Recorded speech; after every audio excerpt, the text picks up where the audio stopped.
El sector del transporte ha tenido duras observaciones respecto al SOAT y sus descuentos y su aplicación, además, desde el inicio de su venta en esta gestión 2021. Esta mañana me acompaña el señor José Orellana, representante del Transporte Federado. Don José, ¿se han reunido con el gobierno? ¿Cuál ha sido la respuesta? Buen día. Bueno, buenos días. Efectivamente, el día de ayer hemos tenido una reunión en el Ministerio de Economía y Finanzas Públicas para poder plantear dos aspectos. Consideramos nosotros de que simplemente que se aplique el descuento del 38% para el mes de abril nos parece insuficiente y habíamos planteado que se pueda ampliar 2 meses. Pero este extremo no ha sido aceptado por el Ministerio, pero también tampoco se ha aceptado un planteamiento que propusimos de que en 2 cuotas puedan pagar, por ejemplo, el SOAT, las flotas que son de 3.700. Pero lo que hemos podido advertir es de que ya el Ministerio y el Gobierno tienen una posición muy dura con relación al transporte.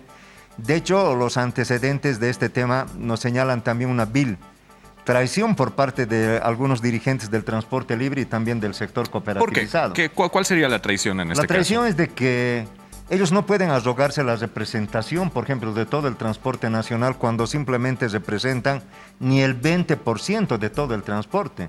Entonces ahí nosotros vemos ya una maniobra por parte del Ministerio de Economía, objeto de desvirtuar cualquier movilización conjunta que estaba previsto. Y en Cochabamba hemos hecho énfasis en eso. Con Aranco hemos estado coordinando y también con el transporte libre.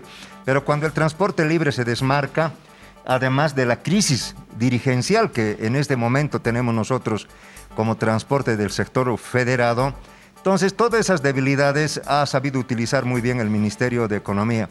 Sin embargo, como la posición fue dura, que no ha dado curso, solamente queda pendiente para que se pueda ver que efectivamente dentro de los próximos 15 días, terminado abril, puedan dar curso para que el transporte interdepartamental de pasajeros, como son las flotas, puedan adquirir el SOAT en 2 cuotas. Eso está pendiente a una respuesta. Pero el resto cosen. Entonces vamos a tomar las previsiones del caso nosotros, pero tampoco vamos a quedarnos ahí. Que según indican las autoridades que Univida estuviera en quiebra, que los 4 meses que se ha ampliado por el anterior gobierno prácticamente habría llevado a la bancarrota, datos que no nos constan a nosotros.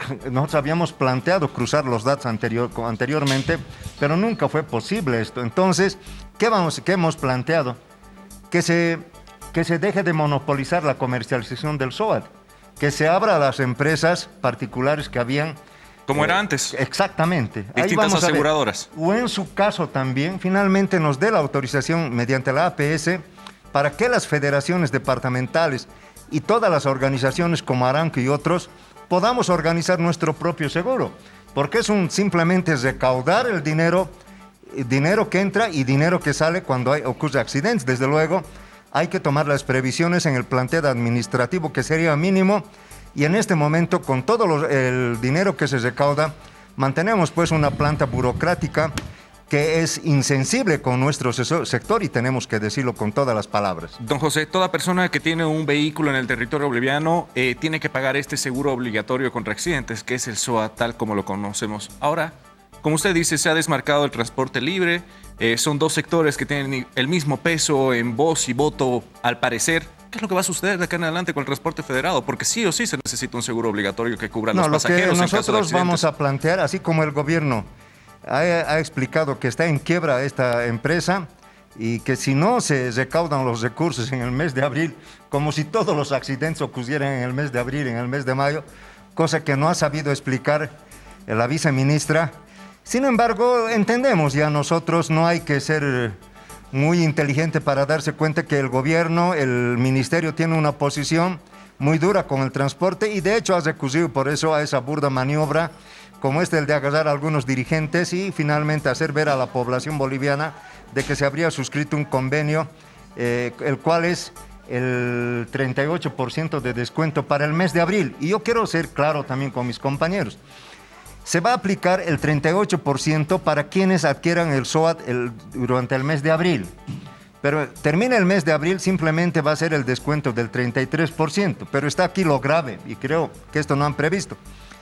A partir, como quiera que el decreto supremo del anterior gobierno alcanza simplemente hasta el mes de abril, entonces ya hay el riesgo que cuando ocurra algún accidente y no hayamos comprado el SOAT, por ejemplo, el seguro no cubre. Por eso hay que comprar el SOAT. Exacto. Entonces, ahí es donde nosotros hemos planteado, por ejemplo, la ampliación, que no ha sido aceptado y que finalmente para las flotas, que es 3.700 bolivianos, más de $500, hemos planteado, por ejemplo, que sean en 2 cotas y esto está sujeto a unas respuestas. En ese sentido, nosotros como transporte sindicalizado vamos a tomar las previsiones y desde luego no vamos a descansar para que de una buena vez, si hay quiebra, si no es rentable, por ejemplo, Univida, hay que abrir las puertas a las empresas que comercialicen y también hay que autorizar a las federaciones. Nosotros tenemos rica experiencia, por ejemplo, en Oruro, que ya ha sido, por ejemplo, hemos puesto en marcha 2 gestiones, el transporte urbano ha tenido su propio seguro y ha sido todo un éxito. Bueno, vamos a estar atentos a las reuniones que se van a sostener con el gobierno. Don José, cambiando de tema y brevemente para cerrar la entrevista, hace unos momentos estábamos conversando con los directores del Hospital del Norte, también del Hospital del Sur. Ya se va notando un incremento de casos de COVID-19, una ausencia de camas en terapia intermedia y terapia intensiva. El sector transporte siempre se ha opuesto a la reducción de horarios. En Santa Cruz, por ejemplo, han reducido un horario de circulación ante la nueva cepa brasileña que está circulando. ¿Qué opina respecto a esto? ¿Qué medidas se tendrían que tomar por la salud de Cochabamba?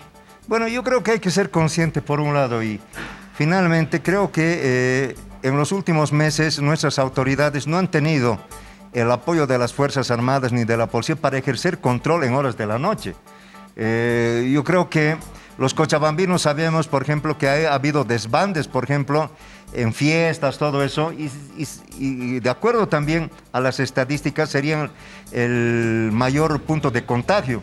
Sin embargo, yo creo que hay que compatibilizar con los cuidados que debemos tener, pero también con la gente que genera día a día para poder llevar el pan del día, como es el caso del transporte. De hecho, seguramente las nuevas autoridades nos convocarán a las reuniones que sean necesarias y ahí vamos a exponer nuestra posición, siempre respetando el criterio técnico de los médicos, pero también quisiéramos que se tome en cuenta siempre el aspecto social.